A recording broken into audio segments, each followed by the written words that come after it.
Mushroom ಬಜ್ಜಿ ಮಾಡುವ ವಿಧಾನ. ಒಂದು ಬೌಲ್ಗೆ 1 ಕಪ್ ಕಡಲೆ ಹಿಟ್ಟು ಹಾಕಿ, ನಂತರ 1 ಸ್ಪೂನ್ ರುಚಿಗೆ ತಕ್ಕಷ್ಟು ಉಪ್ಪು ಹಾಕಿ, ನಂತರ 1 ಸ್ಪೂನ್ ಚಿಲ್ಲಿ ಪೌಡರ್ ಹಾಕಿ, ನಂತರ ಸ್ವಲ್ಪ ಸೋಡಾ, ಆಮೇಲೆ ಇಂಗು, 2 ಸ್ಪೂನ್ ಅಕ್ಕಿ ಹಿಟ್ಟು ಹಾಕಿ ನೀರು ಹಾಕಿ ಮಿಕ್ಸ್ ಮಾಡಿಕೊಳ್ಳಿ. ಬಜ್ಜಿಯ ಹದದಲ್ಲಿ ಒಂದು ಬಾಣಲಿಯಲ್ಲಿ ಎಣ್ಣೆ ಹಾಕಿ ಕಾದಿದ ನಂತರ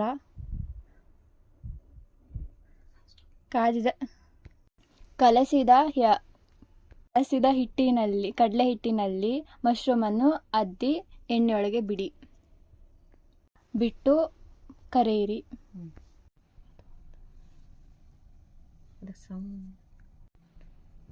ನಂತರ ಒಂದು ಆದ ಮೇಲೆ ಇನ್ನೊಂದು ಮಶ್ರೂಮ್ಗಳನ್ನು ಕಡಲೆ ಹಿಟ್ಟೊಳಗೆ ಅದ್ದಿ ಎಣ್ಣೆಯೊಳಗೆ ಬಿಡಿ.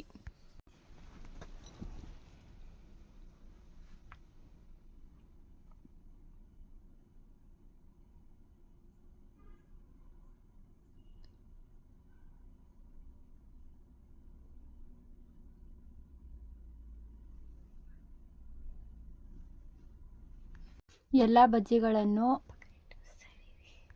ಮಶ್ರೂಮ್ ಬಜ್ಜಿಗಳನ್ನು ಬೇಯಿಸಿ ಪಕ್ಕದಲ್ಲಿ ಸವಿಯಿರಿ.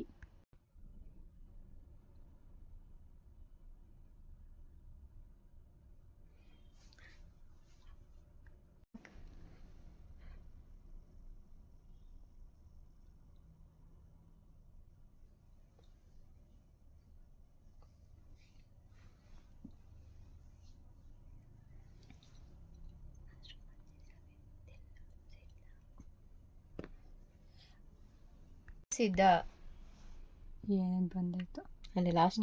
ನಂತರ ಮಶ್ರೂಮ್ ಬಜ್ಜಿಯನ್ನು ಎಲ್ಲವನ್ನು ಒಂದು ಪ್ಲೇಟಲ್ಲಿ ಹಾಕಿ ಸವಿಯಲು ಸಿದ್ಧ.